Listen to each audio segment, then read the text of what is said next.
ನಮ್ಮ ಇಂಡಸ್ಟ್ರಿಯ ಆಲದ ಮರ ನಮ್ಮ ಶಿವಣ್ಣ. ಅಂತಹ ಶಿವಣ್ಣನ ಬಗ್ಗೆ ನಾನು ಹೇಗೆ ಮಾತನಾಡ್ಲಿ ಅಂತ ಮಡೇನೂರು ಮನು ಹೇಳಿಕೆಯನ್ನ ಕೊಟ್ಟಿದ್ದಾರೆ. ಅಣ್ಣವರ ಫೋಟೋ ನಮ್ಮ ಮನೆಯಲ್ಲೂ ಇಟ್ಟಿದ್ದೀವಿ.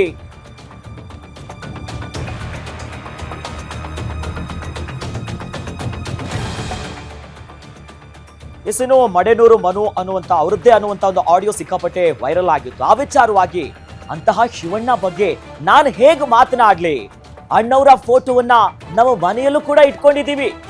ಶಿವಣ್ಣನ ಶ್ರೀಕಂಠ ಸಿನಿಮಾದಲ್ಲಿ ನಾನು ನಟಿಸಿದ್ದೀನಿ. ಶಿವಣ್ಣ ಜೊತೆ ಜೂನಿಯರ್ ನಟನಾಗಿ ಆಕ್ಟ್ ಮಾಡಿದ್ದೀನಿ. ಶಿವಣ್ಣ ಬರ್ತ್ಡೇ ದಿನ ಸಾಮಾಜಿಕ ಕಾರ್ಯವನ್ನ ಮಾಡಿದ್ದೇನೆ. ಶಿವಣ್ಣಗೆ ಆರೋಗ್ಯ ಸಮಸ್ಯೆ ಆದಾಗ ವಿಶೇಷ ಪೂಜೆಯನ್ನ ಮಾಡಿಸಿದ್ದೇನೆ. ನಾನು ಹೇಗೆ ಅವ್ರ ಬಗ್ಗೆ ಮಾತನಾಡೋದಕ್ಕೆ ಸಾಧ್ಯ ಅಂತ ಕೇಳಿದ್ದಾರೆ. ಜೈಲಿನಿಂದ ರಿಲೀಸ್ ಆಗ್ತಿದ್ದಂತೆ ಮಡೇನೂರು ಮನು ಆಡಿಯೋಗೆ ಸಂಬಂಧಪಟ್ಟಂತೆ ಕ್ಲಾರಿಟಿಯನ್ನ ಕೊಟ್ಟಿದ್ದಾರೆ. ಶಿವಣ್ಣ ಬಗ್ಗೆ ಮಾತನಾಡಿರುವಂತಹ ಒಂದು ಆಡಿಯೋ ಸಿಕ್ಕಾಪಟ್ಟೆ ಸದ್ದು ಮಾಡಿತ್ತು. ಆ ಆಡಿಯೋ ಬಗ್ಗೆ ಒಂದಿಷ್ಟು ಕ್ಲಾರಿಟಿ ಕೊಟ್ಟಿದ್ದಾರೆ ಮನು.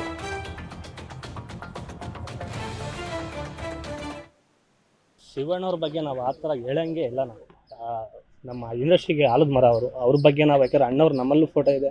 ಶ್ರೀಕಂಠ ಮೂವಿಲಿ ಅವ್ರ ಜೊತೆ ಜೂನಿಯರ್ ಆರ್ಟಿಸ್ಟಾಗಿ ಕೆಲಸ ಮಾಡಿದ್ದೀನಿ. ಅವ್ರ ಫೋಟೋ ನಮ್ಮಲ್ಲೂ ಇದೆ. ಆಮೇಲೆ ಅವ್ರ ಬರ್ತಡೇ ದಿವಸ ಇವತ್ತು ಚಂದ್ರಾಪಟ್ಟಣಕ್ಕೆ ಹೋಗಿ ಅಮ್ಮ ಆಶ್ರಮ ನಾಗಣ್ಣ ಅಂತ ಇದ್ದಾರೆ. ಅವ್ರ ಬರ್ತಡೇ ದಿವಸ ಏನು ಮಾಡ್ತೀವಿ ನಾವು ಅಂತ ಸುಮ್ಮನೆ ನಾವು ಮೂರ್ತಿ ಸರ್ ಅಂತ ನಾವು ಮಾಡ್ತೀವಿ. ಅವ್ರಿಗೆ ಆರೋಗ್ಯ ಇದಾದಾಗಲೂ ಕೂಡ ನಾವು ಪೂಜೆ ಮಾಡಿಸಿದ್ದೀವಿ. ಇನ್ನು ಶಿವಣ್ಣವ್ರ ಬಗ್ಗೆ ನಾವು ಆ ಥರ ಹೇಳಂಗೆ ಇಲ್ಲ. ನಾವು ನಮ್ಮ ಇಂಡಸ್ಟ್ರಿಗೆ ಆಲದ ಮರ ಅವ್ರ ಬಗ್ಗೆ ನಾವು ಯಾಕಂದ್ರೆ ಅಣ್ಣವ್ರು ನಮ್ಮಲ್ಲೂ ಫೋಟೋ ಇದೆ. ಶ್ರೀಕಂಠ ಮೂವಿಲಿ ಅವ್ರ ಜೊತೆ ಜೂನಿಯರ್ ಆರ್ಟಿಸ್ಟಾಗಿ ಕೆಲಸ ಮಾಡಿದ್ದೀನಿ. ಅವ್ರ ಫೋಟೋ ನಮ್ಮಲ್ಲೂ ಇದೆ.